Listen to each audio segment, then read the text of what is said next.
మీరంతా అరుంధతి సినిమా చూసారా? అరుంధతి సినిమా చూసారా? ఆ అరుంధతి సినిమాలో సమాధిలో నుంచి లేచిన పశుపతిలాగా ఇప్పుడు అధికారం కోసం చంద్రబాబు నాయుడు అనే పశుపతి 5 ఏళ్ల తర్వాత లేచి వచ్చి వదల బొమ్మాలి వదల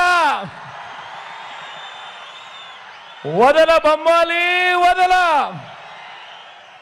అంటూ పేదల రక్తం పీల్చేందుకు ముఖ్యమంత్రి కుర్చీని చూసి కేకలు పెడతా ఉన్నాడు ఈ పశుపతి.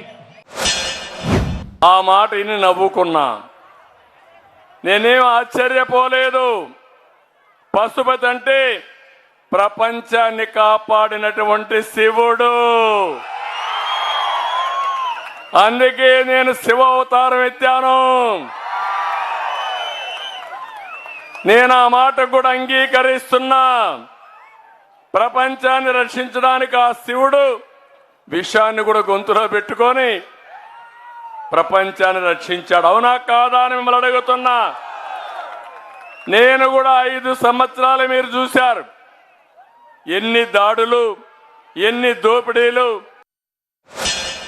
తన ఆదాయం కోసం సొంతంగా నాణ్యం లేని మద్య తయారు చేసి మీ బిడ్డల, మీ తండ్రుల, మీ కుటుంబ సభ్యుల ప్రాణాలు తీసిన దుర్మార్గుడు ఈ జగన్మోహన్ రెడ్డి. అవునా కాదా అని మిమ్మల్ని అడుగుతున్నా. కిరాణా కొట్లో గంజాయి ఉందా లేదా అని మిమ్మల్ని అడుగుతున్నా.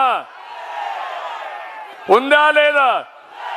దాంట్లో ఎమ్మెల్యేలకు కోటా ఉందా లేదా అని మిమ్మల్ని అడుగుతున్నా. వాలంటీర్ వ్యవస్థకు నేను వ్యతిరేకం కాదు. అదే సమయంలో వాలంటీర్లు రాజకీయం చేయడానికి నేను వ్యతిరేకం. దాంట్లో ఆ రాజీ లేదు.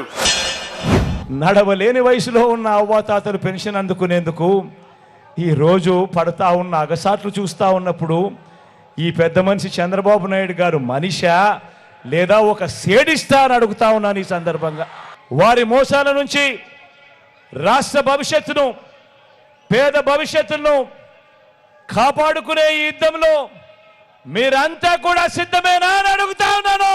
జగనన్నే మళ్ళీ వస్తే మళ్ళీ వాలంటీర్ నేరుగా మీ ఇంటికి వస్తాడు. ప్రతి పథకం నేరుగా మీ ఇంటికే వస్తుంది.